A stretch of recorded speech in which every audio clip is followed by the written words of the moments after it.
Hello everyone, this is Mumbo and welcome back to another Minecraft video, and in this one we're going to take a look at a handful of different ways in which you can protect your base from mobs. Now everyone knows I am pretty terrible at fighting mobs in Minecraft. I mean, it seems to be one of my worst skills. I die all of the time, so I need all the help I can get, so let's take a look at some of my top tips. Now this thing right here is my base. It's a bit of a work in progress at this point in time, but I thought I'd start things off with the most important thing, which is the toilet. Also known as the portaloo, because, well, I'm not an animal, am I? I've got to do my business somewhere, but this thing is incredibly exposed to mobs. And the last place that you want to be attacked by a pack of ravenous zombies is while you're on the box. So I guess we should get down to business and actually start work on this thing. And the first thing that we're going to be building is a moat. Originating in ancient Egypt, these little fellas are designed to keep anything or anyone out and forces them to use a specific entrance or bridge. And now we're protected from zombies, creepers and skeletons, all of the mobs that don't have range, which is pretty good going. I mean, that took around about a minute and a half, maybe 2 minutes at the most, and we're protected from a large quantity of mobs. But ranged mobs do still exist. Things like skeletons and witches are definitely out there, and they're definitely out to hurt us, and they still can. They could fire their things over the moat and definitely cause us a bit of damage. So now what we have to do is we need to build ourselves a wall. I would suggest building it 3 blocks high and add yourself an overhang so spiders can't get over the top of it, because otherwise they'll jump straight on over and into the inside of your base, and you definitely don't want that happening.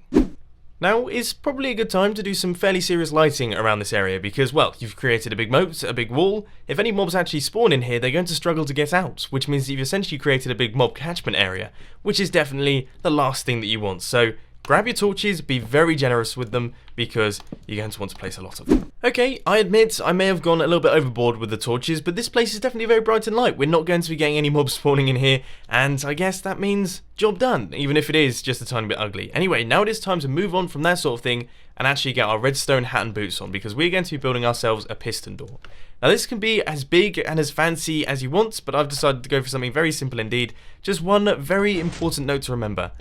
Please don't use pressure plates, because if you use pressure plates, that means a mob can just wander straight in right the way into your base, and that really would be bad, wouldn't it? Your bridge has now become the most important point of defense. This is where all of the mobs are going to be flowing through, and it's very important that you defend this thing.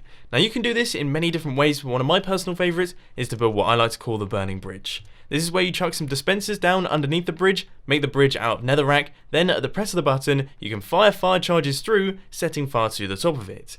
Now one thing that I will say is that if your base is made out of wood, I wouldn't suggest doing this one, because very quickly you're going to end up with no base at all.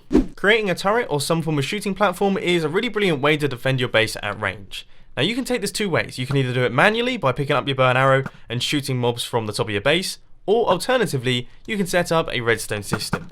Just hook up a bunch of dispensers, fill them up with arrows, hook them up into a redstone clock that can be toggled on and off. Then when you flick that thing on, you can rain down arrows onto all of the mobs.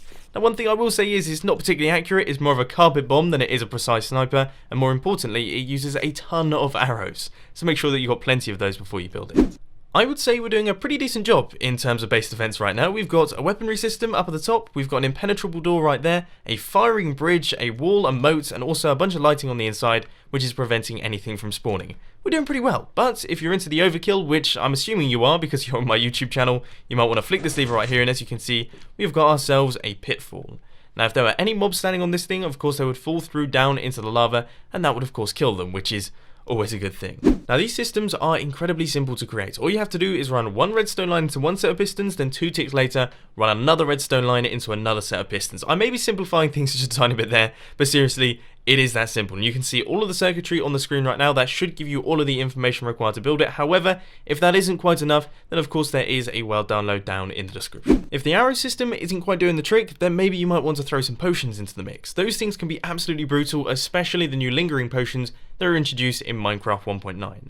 Those things essentially sit around it until something walks into them, and then if it's a potion of harming, they will start taking damage. Now one thing to remember is that both zombies and skeletons don't actually react to potions of harming, they react to potions of healing, so adjust your potions accordingly. If all of this, everything that you have right here, still isn't good enough, I'd suggest getting yourself some iron golems. Now these guys are absolutely fantastic bodyguards, they're brilliant at killing mobs, and also I quite like having them around. I mean, I'm a lonely guy, okay, you can see my base. It's just a portaloo. I don't have many friends, and not many people want to come around and see this thing, so it's pretty cool to have a few chaps around just to hang out and chill with.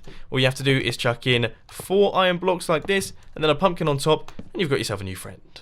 And now we prepare for the worst case scenario. Just picture this, your base is overrun with mobs. There's hundreds of them, potentially thousands of them. Your defenses have failed somehow. I mean, they're brilliant defenses. Don't judge me on my defenses, they're amazing. Okay, my defenses are amazing, but there are lots of mobs here and we've somehow become overrun.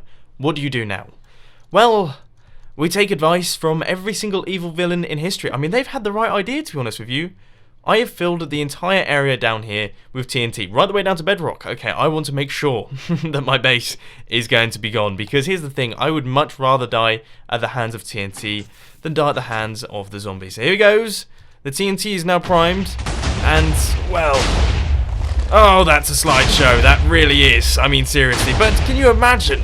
Okay, we may be dead, we're very dead at this point in time, our base is completely gone, more importantly. But imagine the mobs as well, the mobs are dead as well.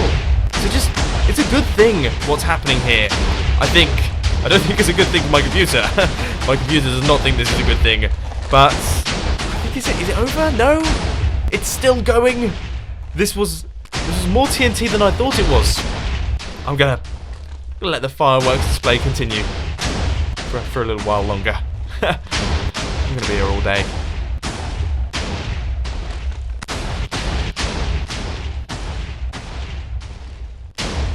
And there we go, we've got ourselves a squid farm for a start, which is definitely a good, I've always wanted a squid farm. ProleteR converted into a squid farm, happy days, but I mean, this looks quite cool. I like this a lot. Bit of lava going on, bit of cobblestone action. This is nice. This is a nice place. So now we can just sort of sit in the middle here, and this can be our thing. Oh, it goes through into the void. Maybe don't do it right the way through the bedrock. Clearly I replaced the bedrock with TNT. That's how serious I was about killing these mobs. But this really is the best defense strategy. There it is, right there.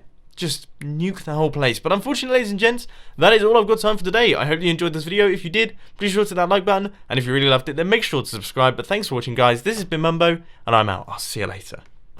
Hey guys, just one quick message that I want to say before you go. We have got a bunch of new merchandise available in the Mumbo Jumbo store. For example, this hoodie right here, we've got this rather lovely little Mumbo cube that you can see, really nice and soft and squishy, but also a few other hoodies, t-shirts, mugs, mouse mats, and all those good bits and pieces. So head over to store.thatmumbojumbo.com to check out what we've got for you.